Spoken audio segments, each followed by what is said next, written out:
Jadi ini termasuk yang merasa, ndak levelku Pak. Ndak makom saya Pak, saya masih rendah Pak, sudahlah. Saya cukup dengan yang biasa-biasa. Saya cukup dengan uang saja Pak, saya minta harta saja Pak, saya minta senang saja Pak. Itu jatahnya para wali, itu jatahnya orang yang tinggi. Makom saya masih awam, biarlah jadi awam saja. Tidak masalah sih orang di awam kalau memang kenyataan dirinya begitu. Tapi pernah tidak sih kita berikhtiar naik level? Sudahlah Pak, makom saya memang di situ. Ini namanya nyerah, seperti ayam hutan tadi. Gimana saya bisa terbang setinggi itu? Sudahlah, saya cukup dengan batu-batu saja. Ini gayanya ayam hutan.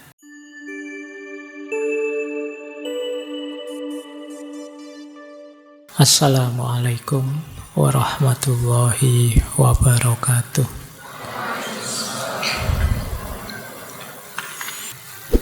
Bismillah, mari kita lanjutkan ngaji kita. Oke, baik, kita mulai ya. Kita ngaji kitab Mantikut Thoir. Yuk kita awali bagian pertama, madah, pujian dan doa. Ini para ulama zaman dulu kalau nulis kitab selalu diawali dengan doa dan pujian. Kalau kalian mungkin yang mahasiswa kan tidak ada itu. Bagian awal skripsimu bukan doa tapi moto. Terus isinya untuk ibunya anak-anakku di masa depan kan Mas. Iya, padune belum ada yang dipersembahin terus. Isinya begitu. Mbok ya diganti doa saja. Diganti pujian pada Allah. Oke, kita lihat ya. Ini saya potong ya, pujiannya panjang. Kalau ada titik-titik berarti ada yang saya potong. Tidak mengurangi gagasan utamanya insya Allah. Segala puji baginya. Setelah itu ya, amma ba'du. Ini panjang puji-pujian pada Allah, terus amma ba'du. Adakah engkau kira mudah saja untuk sampai pengetahuan kerohanian? Itu bagaikan keberanian menghadapi segalanya. Jadi mungkin teman-teman kemarin ngaji spiritual di bulan ini itu kan materinya macam-macam itu. Dipahaminya mudah. Tapi jangan dikira itu mudah, karena untuk menjalankannya memerlukan keberanian yang sangat besar. Tidak banyak orang berani seperti Syekh Ator tadi meninggalkan kemewahannya, meninggalkan kenikmatan hidupnya. Maka kata beliau, apakah kau kira mudah saja sampai pada pengetahuan kerohanian? Itu bagaikan keberanian menghadapi segalanya. Wahai kearifan, engkau tak lebih anak susuan. Sedangkan akal budi mereka yang berpengalaman pun bisa salah jalan.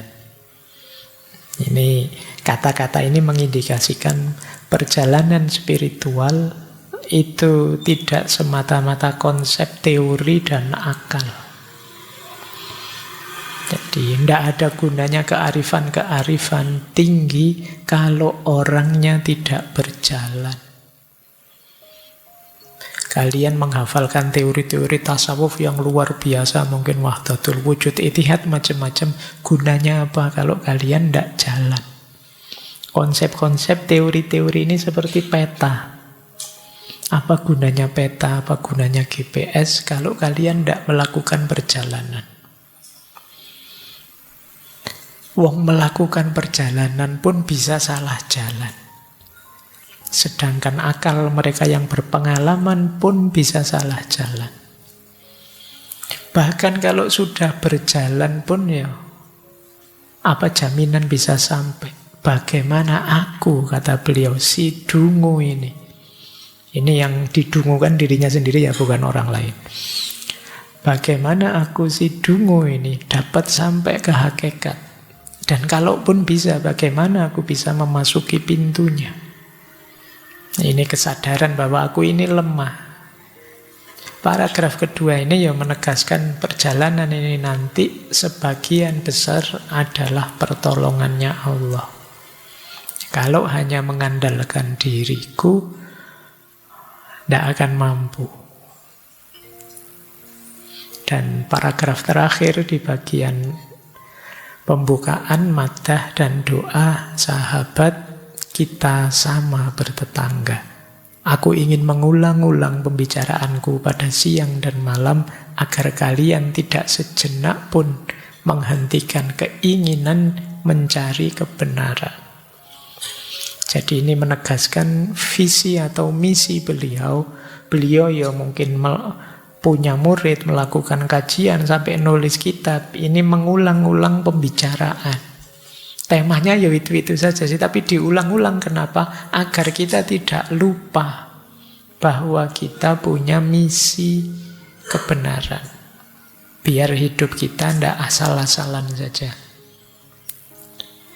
Sekarang mulai masuk ke cerita. Ini tentu saja cerita alegoris. Ada banyak isyarat-isyarat simbolik. Jadi ceritanya begini. Satu ketika semua burung di dunia ini, baik yang kita kenal maupun tidak kita kenal, berkumpul. Jadi mereka berkata begini, tidak ada negeri di dunia ini yang tanpa raja. Lalu bagaimana mungkin kerajaan burung-burung tanpa penguasa? Keadaan demikian tidak bisa dibiarkan terus. Kita harus berusaha bersama-sama mencarinya. Karena tiada negeri yang mungkin memiliki tatanan yang baik dan susunan yang apik tanpa raja. Ini kalimatnya simpel, tapi kalau kita pikir dalam, ini mungkin kritik pada orang-orang yang tidak percaya adanya Tuhan. Tidak mungkin hidup yang setertib ini, serapi ini, kok sekedar kebetulan. Pasti ada yang mengatur dan menciptakan. Loh, terus itu siapa? Itu kan pertanyaannya itu. Gimana kita menemukannya?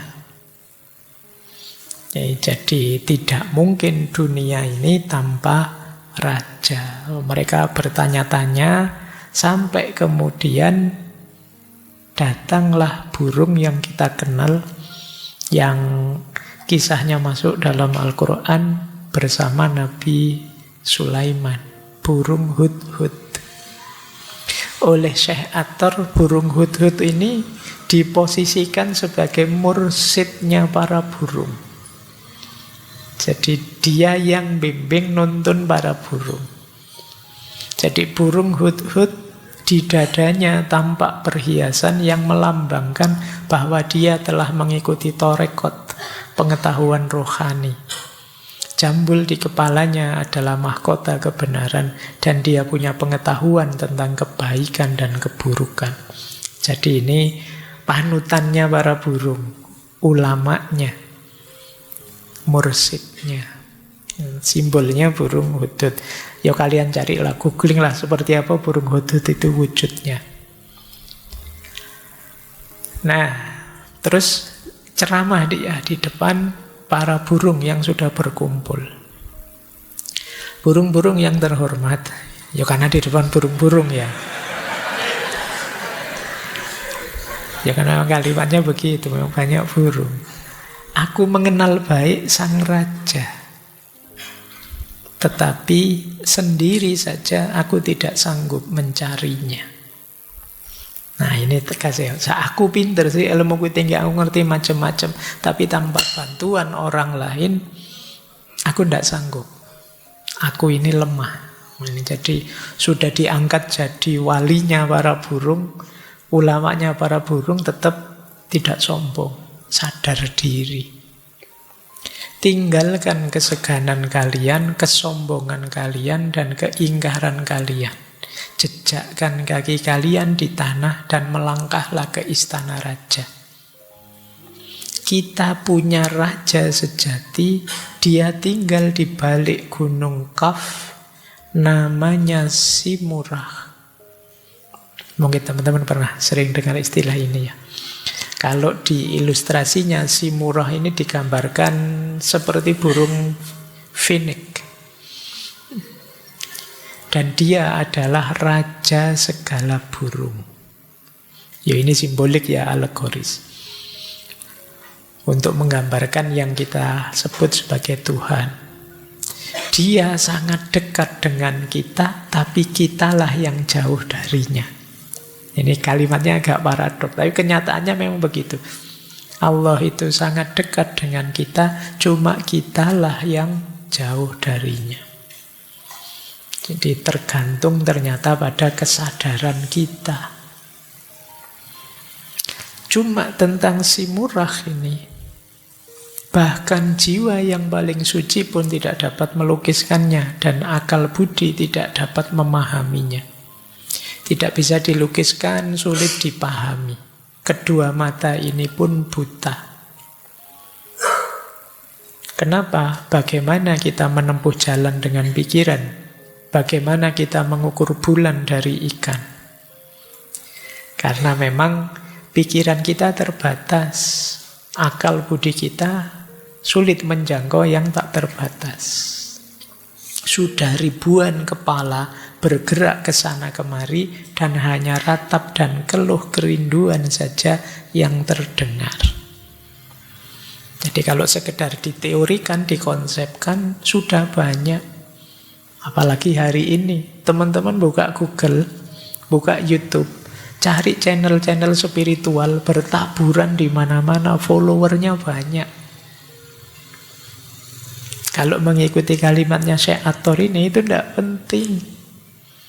Kalau sekedar teori konsep ya anak kecil menghafalkannya bisa, mengulangnya bisa. ChatGPT bisa sangat spiritual. Kalau kamu tanya, coba kamu tanya ChatGPT, wahai ChatGPT, tunjukkan padaku jalan spiritual yang bisa membuatku dekat dengan Allah. Dia akan jawab. Cuma kan bukan itu yang diinginkan. Kapan kalian melakukan perjalanan itu?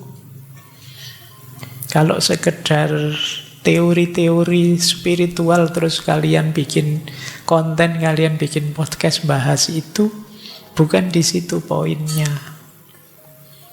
Jadi poinnya dialami, dirasakan, dijalani, tidak sekedar diteorikan. Itulah kenapa bahkan jiwa yang paling suci tidak dapat melukiskannya, akal budi pun sulit memahaminya. Nah, ini panjang sih ceramahnya Hudhud. Setelah Hudhud selesai bicara, wah semua burung semangat. Wah ini luar biasa, saya harus segera melakukan perjalanan ini orang ini. Kayak kalian itu kalau habis ngaji tasawuf, ingin jadi sufi, ingin jadi wali. Semangat kan? Ketika saya bilang tadi perjalanan, wah ini harus mulai perjalanan kan begitu. Tapi terus begitu penjelasannya lebih panjang, wah mereka tidak sabar. Tapi begitu mikir dirinya sendiri, mulai sudah. Tapi saya masih punya tanggung jawab ini. Tapi saya masih ingin ini dulu. Terus ragu-ragu. Mulai cari alasan. Saya masih muda pak, nanti sajalah pak. Itu. Terus nanti yang sudah berusia, belum pak, tanggung jawab saya masih banyak pak. Bahkan nanti sampai di akhir hidup, tidak wajib begitu kok, Allah Maha Penyayang, tenang saja gitu. Akhirnya tidak jalan-jalan kamu sampai akhir hidupmu. Berdalih, beralasan. Ya, kita mulai sekarang. Bagian pertama di novel itu setelah cerita awalannya Hudhud, terus alasan-alasannya para burung. Kenapa kok mengelak, menunda melakukan perjalanan? Padahal sebelumnya sudah oke, sudah setuju, luar biasa. Sekarang kita tengok satu-satu. Apa saja alasan mereka? Ini sebenarnya alasannya manusia. Ini kan semacam alegori tadi dari Syekh Athor. Burung bulbul. Burung bulbul alasannya apa? Kecintaan. ada yang dicintai di dunia ini. Sehingga sulit memulai perjalanan. Burung bulbul bilang begini, ketika cinta menguasai jiwaku, suara nyanyianku pun bagi laut yang mengeluh sayu. Siapa mendengarkanku akan meninggalkan akalnya, meskipun ia ada di antara para cendekia. Tapi ketika aku terpisah dari mawarku yang tercinta, aku pun merasa sunyi, tidak lagi menyanyi, dan tidak kututurkan pada siapapun rahasiaku. Tidak ada yang mengetahui rahasiaku, hanya mawar yang mengetahuinya dengan pasti. Begitu dalam aku terlibat cinta dengan mawar itu, sehingga tak kupedulikan lagi hidupku. Perjalanan mendapatkan si murah di luar kekuatanku. Cinta dari mawar itu saja cukuplah bagiku. Bagaimana mungkin bulbul ini dapat tinggal semalam saja tanpa cinta dari jelita yang mempesona itu? Nah, ini alasannya orang jatuh cinta. Cuma cinta pada yang selain Allah. Jadi pada apa saja, tapi yang selain Allah. Ini membuat orang kemudian menunda atau bahkan tidak mau berjalan lagi menuju Allah. Sudah cukup. Ini mungkin Syekh Ator mungkin nyindir kisah-kisah cinta yang sifatnya duniawi. Jadi Allah kita duakan dengan yang kita cintai. Kita lupa seperti dawuhnya Imam Ghazali ya. Kalau sebenarnya kita mencintai apapun, itu kalau kita tingkatkan sedalam mungkin cinta kita, ketemunya harusnya cinta pada Allah. Kalau kita cinta dengan yang cantik, yang tampan, yang indah, bukankah yang maha indah itu Allah? Kalau kita cinta dengan yang kuat, yang gagah, yang hebat, bukankah yang maha kuat, maha kuasa itu Allah? Kalau kita cinta dengan yang baik, yang lemah lembut, yang penuh kasih sayang, bukankah yang maha baik, maha lembut, maha rahman rahim itu Allah? Tapi kita melupakan itu semua, berhenti di cinta pada makhluknya. Akhirnya ya kita tidak jalan. Alasannya itu. Alasannya kecintaan. Kalau ada yang seperti ini, berarti kita seperti burung bulbul. Oke, kita lihat lagi. Ini alasan pertama yang banyak. Yang kedua, burung nuri.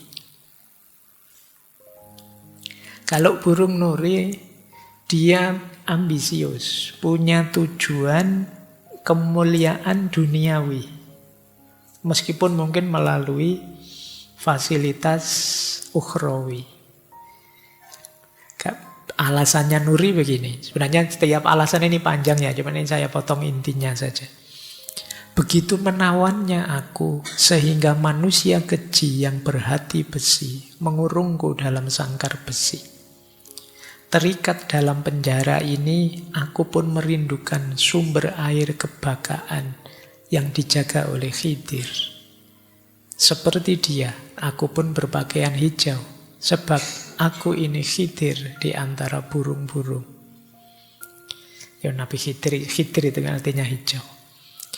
Aku ingin pergi ke sumber air ini, tetapi bagaimana ngengat tak berdaya mengangkat dirinya ke sayap si murah yang perkasa.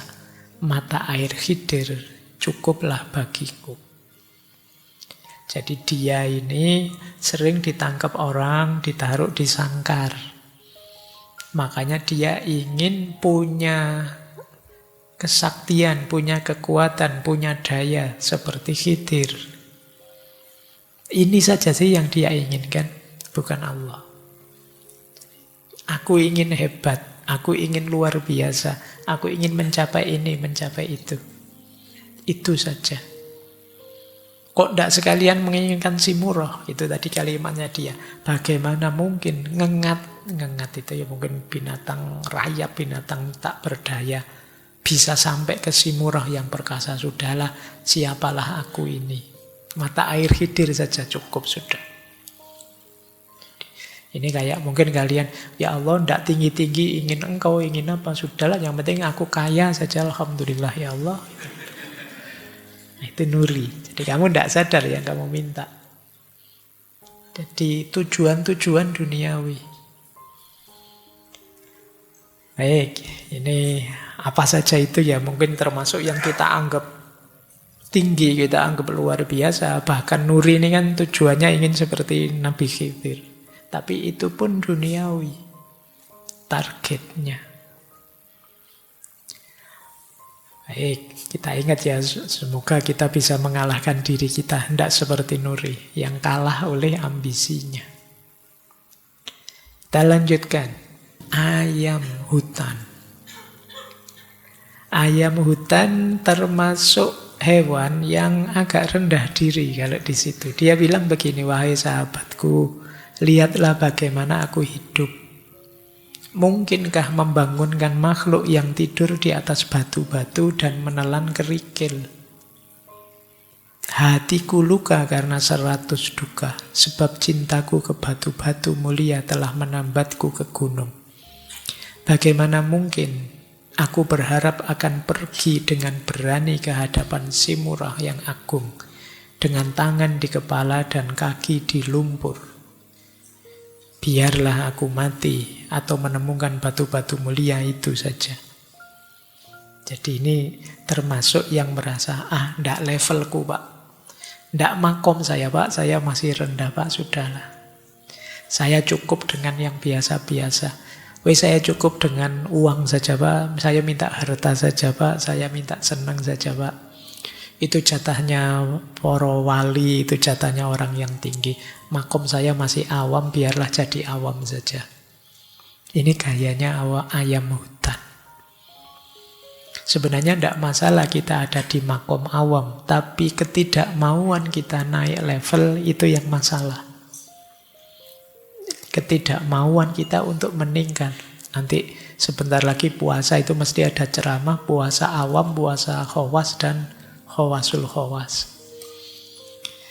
Biasanya kalau ditanya teman-teman puasanya di mana? Awam pak. Sejak puluhan tahun yang lalu ditanya ya jawabannya awam. Loh kapan kita naik kelas puasanya? Tidak masalah sih orang di awam kalau memang kenyataan dirinya begitu. Tapi pernah tidak sih kita berikhtiar naik level? Sudahlah pak, makom saya memang di situ. Ini namanya nyerah, seperti ayam hutan tadi. Gimana saya bisa terbang setinggi itu? Sudahlah, saya cukup dengan batu-batu saja. Ini gayanya ayam hutan. Kebalikannya ayam hutan ada humai. Humai itu badannya singa, kepalanya Raja Wali, ada sayapnya. Teman-teman bisa membayangkannya ini. Itu humai. Dan ini dia luar biasa. Maka dia bilang begini, aku bukan burung seperti kalian. Telah kujinakkan anjing nafsu. Raja-raja diangkat karena pengaruh bayang-bayangku. Tetapi orang-orang yang berwatak pengemis tidak suka padaku. Bagaimana orang dapat memalingkan muka dari diriku yang melahirkan raja-raja melalui bayang-bayangku? Setiap orang mencari perlindungan di bawah naungan sayapku. Ini sebenarnya mungkin humai ini kan sering dipakai simbol raja-raja. Jadi dia binatang yang agung, yang luar biasa. Kalau istilahnya Durkheim mungkin ini sering jadi totem. Jadi media persembahan. Jadi dia merasa besar, merasa tinggi. Masihkah aku perlukan persahabatan dengan si murah yang besar itu? Bila kemuliaan sudah ada padaku karena sifat pembawaanku. Aku sudah besar kok, aku sudah luar biasa kok tanpa harus dekat dengan si murah. Ini humai. Jadi akhirnya ya dia tidak melakukan perjalanan. Karena dia merasa sudah tinggi. Ini halangan juga. Terus, sekarang burung merak. Burung merak ini menarik. Dia merasa bahwa aku ini indah, aku ini hebat, sering dipuji orang, sering dimuliakan orang. Cuma di situ kemudian dia merasa terjebak. Aku selalu berharap agar ada penunjuk jalan yang bermurah hati, mau menuntunku keluar dari tempat yang gelap ini dan membawaku ke rumah-rumah besar yang tegak berdiri. Aku tidak mengharapkan sampai pada sang raja, cukuplah bagiku sampai gerbangnya saja. Bagaimana dapat aku harapkan diriku berusaha sampai ke hadapan si murah? Karena aku telah tinggal di surga. Tak ada keinginanku yang lain kecuali tinggal di sana. Tiada yang lain lagi yang berarti bagiku. Jadi surga jadi tujuan, bukan Allah. Ini juga dikritik oleh Syekh Aktor, seperti merak. Surga itu hadiahnya Allah untuk kita, bukan tujuan kita. Rewardnya Allah untuk kita, bukan target perjalanan kita. Maka kalau kita diminta niat apapun, itu kan selalu niatnya lillahi ta'ala. Semuanya untuk Allah. Saya sering pakai istilah, kalau kita menuju Allah dan diridhoi oleh Allah, pasti kita dapat surga. Tapi kalau kita terdistraksi oleh surganya, khawatirnya kita lupa pada Allah. Makanya ada cerita terkenal sekali dari Robi'ah itu kan, satu ketika dia membawa timba besar yang isinya air, dia mau kemana? Mau ke neraka. Mau saya padamkan api neraka itu biar orang-orang enggak ibadah kok niatnya surga, takut sama neraka. Ini sebenarnya kisahnya mesti bikinan, tapi pesannya adalah kita jangan terdistraksi oleh itu. Tujuan utama perjalanan kita Allah. Karena kita ini rumusnya ilaihi roji'un. Kembali kepada Allah. Nah, kalau kita kan memang lebih membayangkan kenikmatan surga, akhirat itu. Jadi di bayangan kita, wah besok saya bisa makan enak sak kapoke, ndak usah bayar. Di sana saya bisa rebahan sak kapoke, terus seneng-seneng sak seneng. Kok isinya begitu terus di pikiranmu. Jadi bayanganmu surga itu tempatmu balas dendam setelah di dunia menahan. Nah, ini dikritik oleh Syekh Aktor. Seperti merak yang ngapain saya harus ketemu si murah segala kalau sudah dapat surga. Baik, ya ini mungkin levelnya belum nyampe ke kita ya. Kita masih perlu diiming-imingi untuk dekat pada Allah. Kita lanjutkan. Ini menghalangi kita untuk menuju Allah. Ada lagi seperti itik bebek. Apa yang menghalangi itik menuju Allah? Kata-kata itik begini, setiap saat aku melakukan sesuci yang menjadi kewajiban, lalu di atas air aku bentangkan tikar sembahyang. Burung mana yang dapat hidup dan bergerak di air seperti aku? Di antara burung-burung, aku petobat yang berpenglihatan jernih, berpakaian bersih, dan aku hidup dalam unsur yang suci. Tidak ada yang lebih bermanfaat bagiku kecuali air, karena di sana aku dapat makananku dan kumiliki pemukimanku. Begitulah, karena aku hanya berurusan dengan air, mengapa pula aku harus meninggalkannya? Bagaimana aku dapat melintasi lembah dan terbang mendapatkan si murah? Mana mungkin macam aku ini yang sudah cukup dengan air merasa rindu untuk bertemu si murah. Jadi alasannya itik, kenapa kemudian dia tidak mau melakukan perjalanan pada Allah? Dia terjebak, terjerat oleh rutinitas hidupnya di atas air. termasuk rutinitas ibadah. Makanya tadi di awal kan dia bersuci dengan air, membentangkan sajadah tempat sholat di atas air, dan siapa yang bisa kalau bukan aku. Itik itu kan tidak tenggelam kalau di air. Nah, ini sindiran bagi orang yang terjebak oleh rutinitas formalitas hidup, termasuk formalitas ibadah. Jadi mencukupkan diri dengan aspek rutin dan lahiriahnya peribadatan. Ya, bersuci luar biasa, ibadah harus, tapi kan dia tidak tujuan dalam dirinya. Ibadah itu bagian dari perjalanan kita menuju Allah. Nah, ini kelompoknya itik. Ini nanti jadi bahan muhasabah kita ya. Nanti teman-teman kalau pulang coba dicek. Saya itu termasuk merak, apa itik, apa gitu ya. Semuanya jenis burung-burung karena ini musyawarah burung. Kita lanjutkan. Ada lagi Raja Wali, Garuda. Garuda tidak gerak-gerak, tidak maju-maju karena merasa nyaman.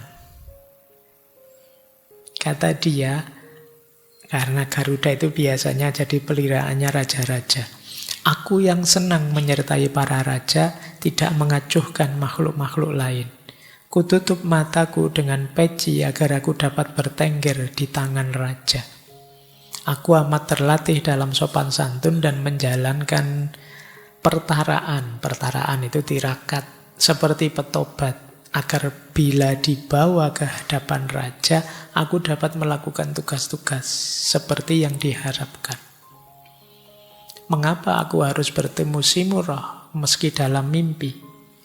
Mengapa begitu saja aku harus bergegas kepadanya? Aku tidak merasa terpanggil untuk ikut serta dalam perjalanan ini. Aku puas dengan sesuap dari tangan raja. Istananya saja sudah cukup bagus bagiku. Tidak ada keinginanku yang lain kecuali melewatkan hidupku penuh kegembiraan dengan cara begini. Baik melayani raja maupun dengan berburu menurut kesukaannya. Jadi Raja Wali karena sudah nyaman, punya pelindung, hidupnya enak, sudah tidak ingin apa-apa lagi. Ini yang sudah makmur, tentram, nyaman, sejahtera, biasanya kalau diajak macam-macam sudahlah, nyari apa lagi sih? Wong hidup sudah enak begini. Nah, ini tipe Raja Wali yang mencari kenyamanan hidup. Terakhir, ini saya jadikan satu yang lari dari perjalanan spiritualnya. Ada bangau, ada burung hantu, ada burung gereja. Tiga-tiganya enggan melakukan perjalanan karena konsep dirinya yang rendah. Cara memahami dirinya sebagai makhluk yang rendah. Makanya dia tidak mau berjalan. Bangau misalnya bilang begini, bagi makhluk seperti aku, gairahku terhadap laut cukuplah sudah. Aku tidak kuat untuk pergi mencari Simurah, maka mohon dimaafkan. Mana mungkin makhluk seperti aku ini, yang hanya mencari setitik air, dapat mencapai persatuan dengan Simurah. Jadi ini merasa, siapalah aku, tidak mungkin lah, mosok bisa saya bersatu dengan Simurah. Burung hantu juga begitu. Aku memang percaya bahwa cinta terhadap Simurah itu bukan dongengan. Karena cinta yang demikian tidak dihayati oleh mereka yang tak peduli. Tetapi aku ini lemah dan pasti jauh dari cintanya. Karena aku masih mencintai harta dan reruntuhan yang sisa-sisa. Ini kayak orang yang bilang, aku ini jelek, terus titik. Aku ini jahat, terus titik. Kan harusnya kalau sadar bahwa aku jelek, aku jahat, lalu terus gimana? Memperbaiki diri tentu saja. Berjuang untuk keluar dari siklus kejahatannya, kan begitu. Tapi kita sering dengan alasan pasrah, dengan alasan terserah Tuhan saja. Sampai kadang yang jelek-jelek pun kita mengkambing hitamkan Tuhan. Ya Tuhan nakdir saya jadi orang kayak gini, mau apa lagi Pak? Gitu. Kita kan sering begitu. Jadi kamu kok nilaimu jelek, mesti kemarin males. Ya mungkin kehendaknya Tuhan begitu Pak atas diri saya. Nah, ini kita sering, itu namanya kamu mengkambing hitamkan Tuhan. Ini sama seperti burung hantu tadi. Aku ini lemah kok. Sudahlah, saya ya memang pinginnya harta saja kok, asal kaya saja sudah. Itu burung hantu. Burung gereja juga begitu. Bagaimana mungkin makhluk lemah seperti aku ini berusaha mendapatkan si murah? Burung gereja tidak akan bisa berbuat demikian. Tidak kurang mereka di dunia ini yang mencari persatuan itu. Tapi makhluk semacam aku ini tidak selayaknya. Aku tidak ingin memulai perjalanan sesusah itu untuk mencapai sesuatu yang tidak mungkin aku capai. Jika aku harus berangkat menuju istana Simurah, aku akan binasa di tengah jalan. Ini sudah konsep dirinya rendah, underestimate sudah, tidak percaya diri sudah. Padahal kesempatan hidup hanya sekali. Kita kehilangan momen untuk sampai ke titik hakikatnya hidup. Nah, setelah ini kemudian terjadi ramai perdebatan, termasuk dijawab oleh Hudhud. Jadi semua bantahan tadi dijawab oleh Hudhud. Bahwa pikiran-pikiran mereka itu keliru. Ribuan burung yang menuju Tuhan hampir semuanya lenyap. Banyak yang hilang di lautan. Ada yang binasa di puncak gunung-gunung tinggi, tersiksa oleh dahaga. Ada yang terbakar sayapnya. Ada yang hatinya mengering karena api matahari. Ada yang dimangsa harimau. Ada yang mati kelelahan di gurun dan hutan belantara dengan bibir kering dan tubuh kepanasan. Ada yang menjadi gila dan saling berbunuhan karena sebutir jawawut. Jawawut, kalau teman-teman ngerti ya. Ini akar kata Jawa. Makanan khas Jawa. Ada pula yang karena lemah oleh penderitaan dan keletihan jatuh di jalan dan tak kuat melanjutkan perjalanan yang lebih jauh lagi. Yang lain, ada yang takjub, terpesona oleh apa yang mereka lihat, berhenti di tempat itu, melongo, tercengang.